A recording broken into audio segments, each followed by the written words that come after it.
संतों को शीतल कहा गया है।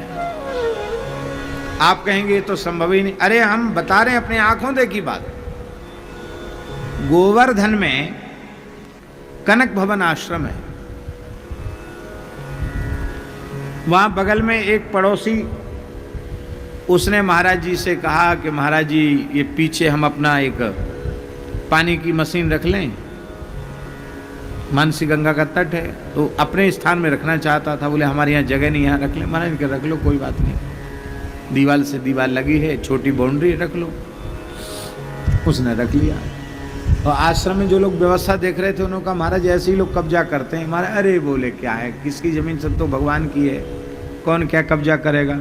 उसने पहले मशीन रखी, फिर बाउंड्री और खिंचवा दी, ठाकुर जी के भूमि पर कब्जा कर लिया, पीछे वाले हिस्सा। संसार तो ऐसा ही होता ना। तो आश्रम के जो लोग थे उनको गुस्सा आया, उन्होंने उसकी दीवार तोड़ दी। स्वाभाविक ऐसा होगा कि नहीं होगा, दीवार। और उस संयोग की बात थी कि जब वो दीवार रात को तोड़ी, उस समय महाराज जी वहीं थे, आश्रम में थे, हम भी थे। अब वो जो पड़ोसी था उसने गालियां बकना शुरू किया, इतनी बुरी बुरी, चुन चुन के गाली। हमारे ब्रजवासी भैया बोरो न माने, गाली की प्रतियोगिता अखिल विश्व स्तरीय प्रतियोगिता हो तो हमारे ब्रजवासी भैया गाली देवे में प्रथम स्थान प्राप्त करेंगे। हाँ, ऐसी बढ़िया बढ़िया गाड़ी कि आप सोच नहीं सको, ऐसी बढ़िया गढ़ लेते गाड़ी, बढ़िया बढ़िया गाड़ी गढ़ लेते हैं, ऐसी गाड़ी दे चिल्ला चिल्ला के। अब वहां कुछ भवनपुरा के ब्रजवासी थे, परासोली गांव के भवनपुरा के ब्रजवासी, वो क्रोध में भर महाराज जी के पास आए थे। बाबा वही आए, उठा के पटके छत से। महाराज जी आप लोग शांत रहें, कुछ न बोलो। सबको बिठाए रखा भीतर, वो कमरे में बैठे। देखा इसने कि गालियों से कुछ नहीं, उसने ऊपर से ईंट पत्थर फेंकना शुरू किया। माँ बहन बेटी सब एक कर दिया उसने।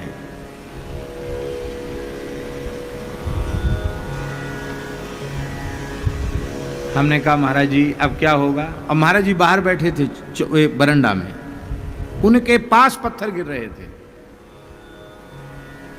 महाराज जी बोले यही राम जी की लीला है, कभी फूल बरसते हैं और कभी ईंट पत्थर भी बरसते हैं, सब भगवान की लीला है, बहुत अच्छा है। हमने कहा महाराज जी आप भीतर चलिए। बोले आप भीतर चले जाओ, हम जहाँ बैठे हैं वहीं बैठे रहेंगे। और महाराज जी बोल रहे थे स्वस्त्यस्त विश्वस्य खलः प्रसीदताम ध्यायन्त भूतानि शिवम विथोधिया मनश्च भद्रम भजता दधोक्षजे आवेश्यतामनो मत्र पहेतुकी।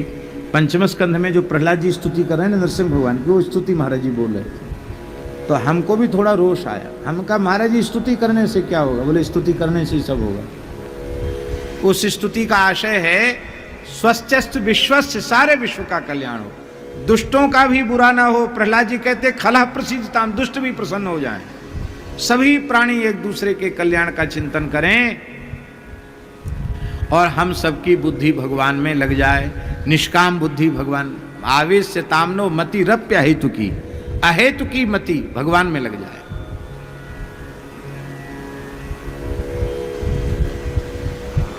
अब वो बेचारा अकेला अकेला कहां तक गाली देते देते तो गला बैठ गया उसका, और पत्थर फेंकते फेंकते हाथ में दर्द हो गया होगा। जब गाली की आवाज आनी और पत्थर गिरना बंद हो गए तो महाराज जी बोले हाँ, एक महात्मा और निकला बीच में, उसके पीठ पे पड़ गया पत्थर। तो वो चिल्लाया जोर से, देखो महाराज कमर टूट गई। महाराज जी बोले बाहर निकले क्यों बाहर निकले। अरे पत्थर पड़ रहा है तो भीतर रहते, बाहर क्यों आए। सीताराम दास जी नाम था, उनको पीठ पे पत्थर पड़ गया। अब जब सब बंद हो गया, गाली और पत्थर सब बंद हो गया, तो महाराज जी ने किसी को नहीं कहा, एक तसला लिया और वो रोड़ा ईंटा पत्थर धीरे धीरे महाराज जी बटोरने लग गए। तो हम लोग भी लग गए, तब धुलाई सफाई हो गई। लोगों ने कहा महाराज जी ये तो बहुत बुरी बात है, आपके रहते हुए इसने इस तरह का व्यवहार किया। महाराज बोले देखो किसी को कुछ नहीं बोलना। आप कानूनी प्रक्रिया, बोले हाँ, व्यवस्थापक जो थे उन्होंने कहा हमने कोर्ट केस कर दिया है, कानून हाथ में मत लो, किसी को मार पिटाई नहीं करना, गाली गलौज नहीं करना, इसलिए न्यायालय बने हैं, कोई बात नहीं। और उसकी मशीन तोड़ करके मशीन उधर कर दी थी उसके तरफ, और अपने ठाकुर जी का जगह बचा ली गई थी, उसी से वो नाराज था।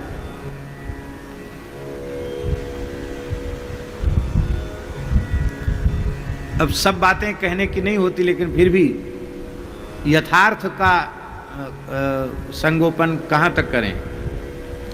तो ये शाम की घटना है, और हमारा ये हाथ उतर गया था, ये बायां हाथ उतर गया था, यहाँ से नीचे उतर गया था, तो हमको भी बहुत कष्ट था उस समय। ये संधि यहाँ से अलग होकर नीचे हाथ उतर गया था। तो हम इलाज के लिए गए थे, वो हाथ चढ़ाते हैं ना, हाथ कोई ब्रजवासी आने और के पास कोई ब्रजवासी हाथ चढ़ाता था, वहाँ हमको जाना था। तो उसी दिन रात्रि को स्वप्न में हमने क्या देखा कि महाराज जी नरसिंह भगवान की स्तुति जो कर रहे थे, महाराज जी स्तुति कर रहे हैं, साक्षात नरसिंह भगवान सामने प्रकट है। महाराज जी स्तुति कर रहे हैं, साक्षात नरसिंह भगवान सामने प्रकट है। और महाराज जी ओम नमो भगवते नरसिंहाय नमस्ते जस्ते से आविर्भाव वज्रनक वज्रदंष्ट इस मंत्र को बोल रहे हैं, और स्वस्थ विश्व से खला प्रसिद्ध था। ओ भगवान के श्रीअंग से बहुत प्रकाश निकल रहा है। नरसिंह भगवान बड़े सुंदर हैं, बहुत सुंदर हैं, और इतना विकराल स्वरूप है कि हम तो सपने में डरप गए। तो महाराज जी हमसे बोले डरो मत, हमारे साथ स्तुति करो। तो हम भी स्वस्थ विश्व से खला प्रसिद्ध महाराज जी के साथ बोलने लगे। फिर बोले नरसिंह भगवान को प्रणाम करो।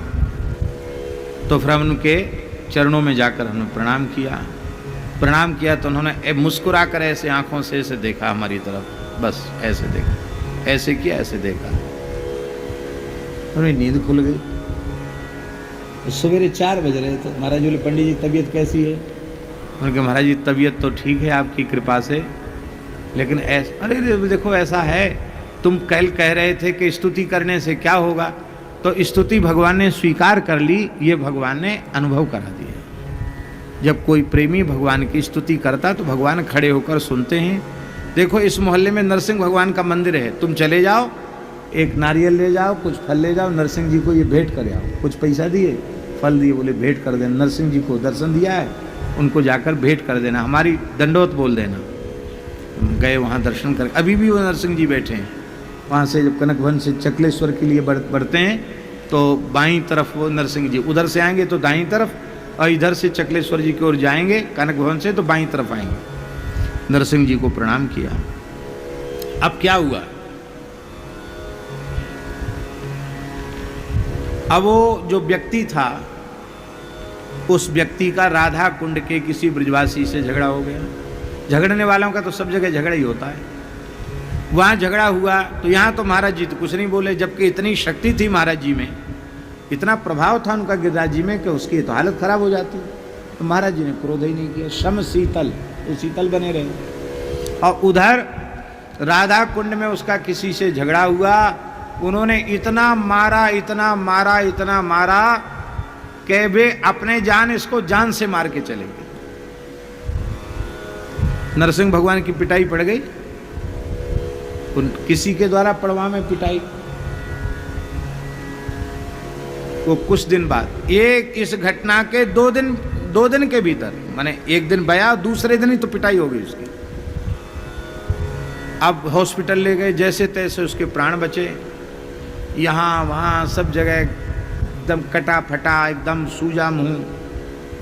तो आकर महाराज जी के पास, महाराज जी उस समय श्री रामानंद पुस्तकालय सुदामा कुटी में विराजते थे। महाराज जी के पास आकर के रोने लग गया। उसके घर के लोग आए, बोले बाबा माफ़ कर दो इसको, इसने आप जैसे संत को गाली दी, इसको माफ़ कर दो, इसके जैसे तैसे प्राण बचे हैं।